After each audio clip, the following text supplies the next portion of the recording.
The survival crafting genre is expanding at a prodigious pace. Each of them tries to bring an interesting twist to the same formula. You start with nothing and need to build your way up from there. In spite of Valheim's overwhelmingly positive reception, the game is still in early access after several years. Does it live up to the hype, or does it leave you naked and afraid? Watch on and find out.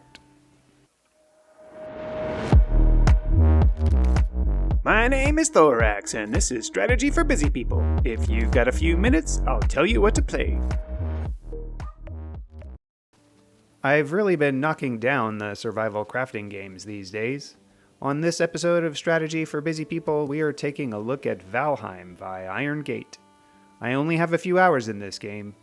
I'd tell you exactly how many, but I played it on Xbox Game Pass, and this game has no achievements, so I don't actually know. But given that I definitely know it's only a few, you probably already have an idea about how the rest of the review will go.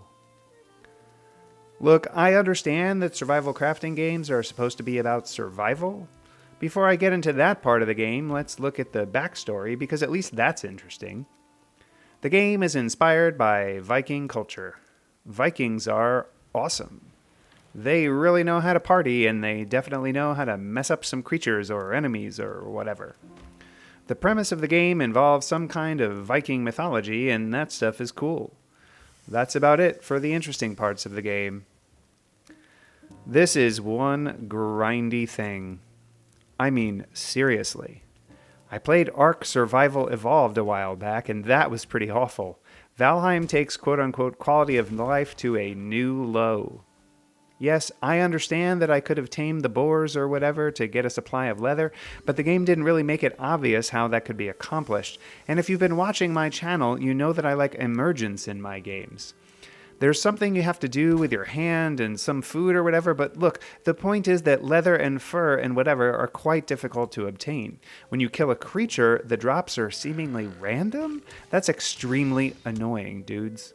Oh, I killed this boar, and it might or might not have dropped the things that boars drop. Are you kidding me? Are you kicking me in the balls for fun? So, fine, whatever. At least gathering wood is relatively easy, but then trying to actually construct a building is downright atrociously awful. Seriously, it's an unmitigated disaster. Things seem like they should snap, but they don't snap worth a snap, so you end up just moving the mouse around hoping for the best or finally giving up. This game has been around for several years. You'd think that one of the most basic parts of a crafting game, building structures, would be ironed out? Nope.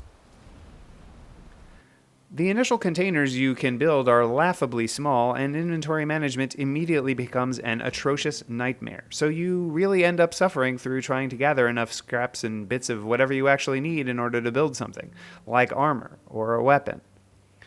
Ultimately, your first mission is to kill one of these boss-type Norse mythology-inspired god things, and that's great. You're even mostly told exactly where the first one is?